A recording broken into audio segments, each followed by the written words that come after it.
Mozambique is falling apart, and if you didn't know that, you're likely a dummy. I mean, where have you been? Living under a rock, living in Canada, or worse, under a load-shedding schedule in South Africa? Because at least here, we are used to the chaos. But Mozambique is out here doing a full-on dress rehearsal for an apocalyptic Netflix series. Riots, you've got prison breaks, more riots, disputed elections. Mozambique has decided to take the express lane for societal collapse. And let me tell you, the chaos here is the stuff of legend.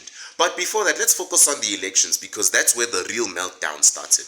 Right? The ruling Frelimo party, if I said it right, I hope, somehow won again. Somehow I say that because they always use that magic of, oops, we lost the ballots, or the good old, everyone is mysteriously voting for us because we're just that popular. Meanwhile, the opposition parties are sitting there like backup generators that never get switched on. It's there, it exists, but no one's interested unless there is a blackout, of course. And boy, has Mozambique blacked out. Morally, socially, and politically. These elections weren't just controversial. No, they were like watching your favorite soap opera, but with real-life consequences. People have had enough. The streets are flooded with protests, and the government's response, well, it's just throwing them with tear gas and live ammunition. Because when in doubt, why not go full dictator? That's definitely a solution to an angry nation. And let's talk about those elections. This Frelimo party's candidate, Daniel Chapo, walked away with 65% of the vote. 65%, that is not a win. That is a suspiciously high amount you would expect in a rigged casino game. And you want to know what's even funnier? Even FIFA is more believable with their fair play rules. Opposition leader Venancio Modlane, something like that, he got 24%. Now you think they might as well hand him a participation trophy and say better luck next time, kid. Now here's the kicker. The Constitutional Council, Mozambique's version of a referee, said, yep, that looks legit to us. Overwhelming evidence of fraud. Overwhelming evidence of a game being rigged. It's like having a goalie in one soccer team and then there's no goalie on the other. It's no surprise people took to the streets faster than load shedding hits your dinner plans. It's ridiculous. And what's even more ridiculous is that Mozambique protests just hit differently. Because while other countries march, Mozambicans decide, let's make this a little spicy. Because the government retaliates with tanks, bullets, and tear gas like they are auditioning for an action movie. Over 130 people are dead. They are injured, and what's their crime? Demanding basic democratic rights. You thought you had it bad here? People are dying in Mozambique from tear gas and explosions, just from demanding democratic rights. At this point, Mozambique's government is like that toxic ex who ruins everything and blames you for the mess. Oh, you're upset about the election, is it? Here, have some live ammunition. That's the idea of conflict resolution for them. Meanwhile, South Africa's watching all this like a neighbor peering over the fence, shaking their head saying, well, at least we've got a Rugby World Cup and other wins to distract us, and the Proteas might have lost in the final, but we were still fine, right? Now let's move on to the prison break, of course, because on Christmas Day, Mozambique wasn't about carols or peace on earth. No, it was about 6,000 prisoners escaping a high-security prison. 6,000. That is not a prison break. That is an Olympic event. Imagine sitting down with your family, you unwrapping gifts, and then you suddenly hear breaking news. Mozambique's prison is now BYOB, bring your own bars. And don't get me started on the government's response. What was their first excuse again? The prisoners overwhelmed the guards. No shit. You think 6,000 prisoners casually strolled out because the guards had a shift change? It's more likely the guards took one look at the chaos and said, you know what? Not my circus and not my monkeys. And then they dipped as soon as they possibly could. And this is where it gets hilarious, because some of those escapees weren't just petty criminals. They were convicted terrorists. I'm talking Bin Laden vibes. Mozambique has accidentally thrown a welcome back party for such dangerous individuals. If Netflix doesn't pick this up as a crime drama, I will be very disappointed. Just giving y'all a heads up. You think Squid Game Season 2 got views? Wait till they made this an action series. Watch what happens. Mark my words. Just do it.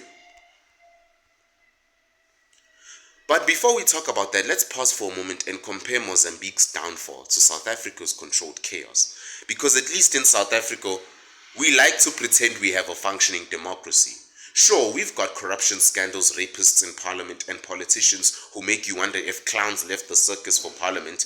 But hey, we've mastered the art of barely holding it together. Mozambique, on the other hand, is like that one kid in class who didn't study for the exam and is now frantically copying answers from everyone around them. Except the answers are wrong, of course, because Africa is just Africa, and now the whole classroom is on fire.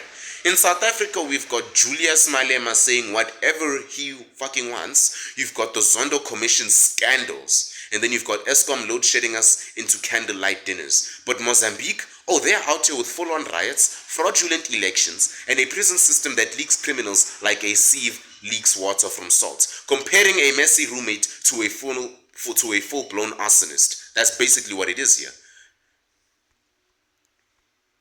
And let's be real for a second.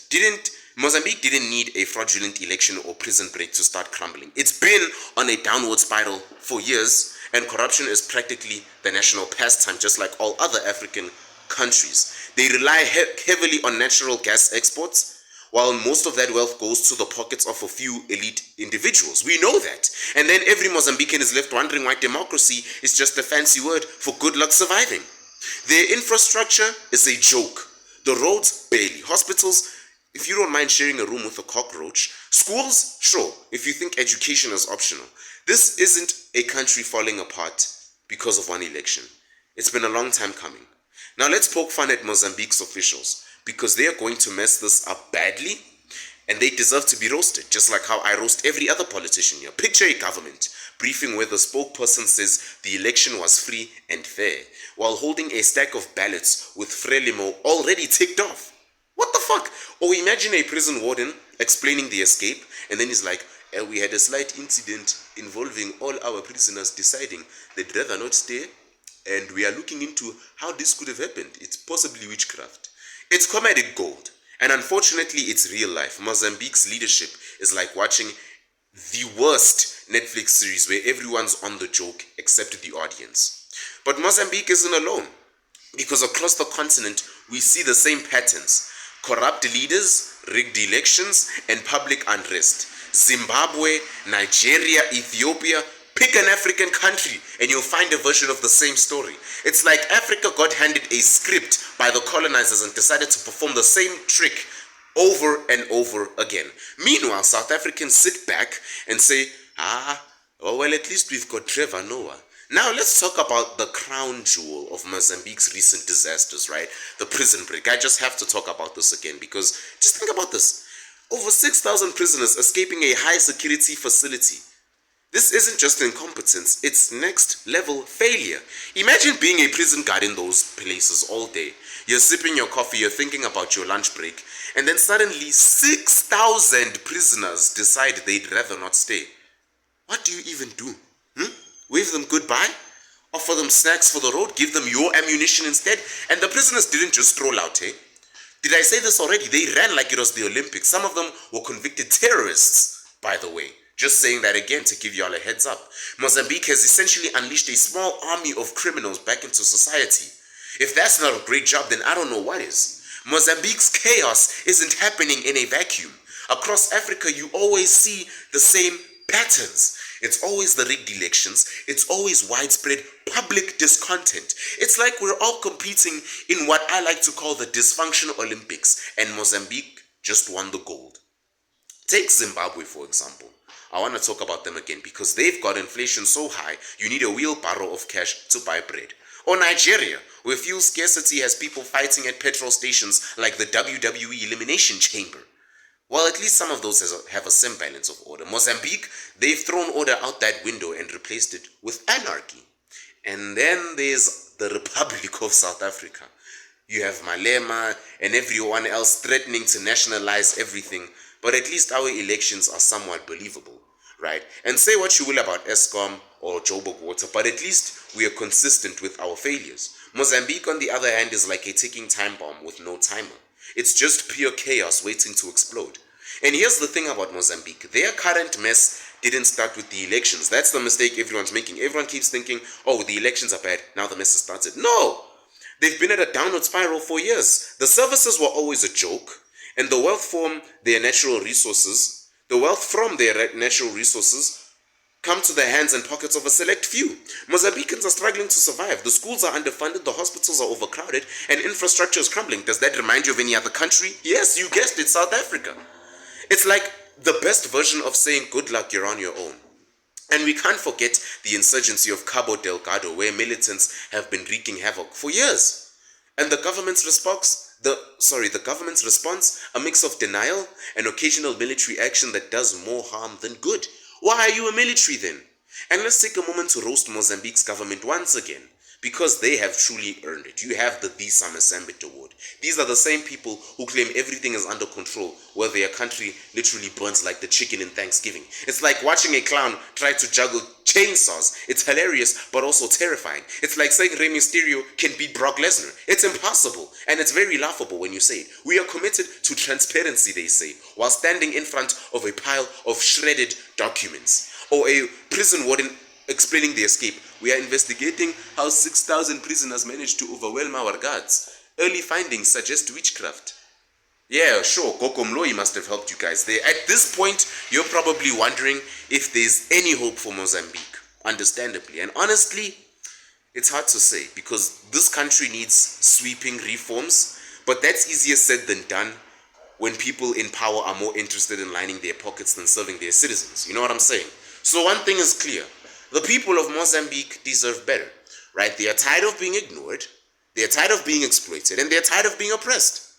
The protests, the riots, and even the prison break are all symptoms of a deeper problem, right? They are all symptoms of a system that has failed its people. So here are my closing thoughts on this. Mozambique is falling apart, check.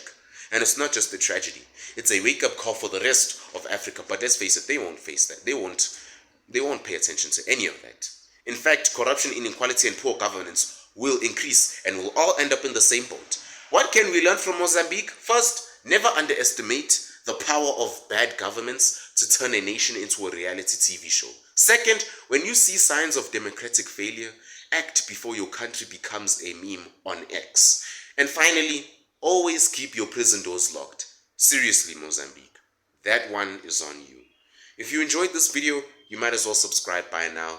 Why wouldn't you? I'm the best channel around, where I discuss everything from African politics to Cyril Ramaphosa's nose job to influencers lying to you. And don't forget to join my Discord server, The Realm of Reason, where you join a group of like-minded people who will listen to each other, make valid points, give video ideas, and make their own decisions. Because why scream into some void when you can do it with some friends? Stay tuned, stay angry, and stay informed. And this goes to everyone who didn't like this video. So long.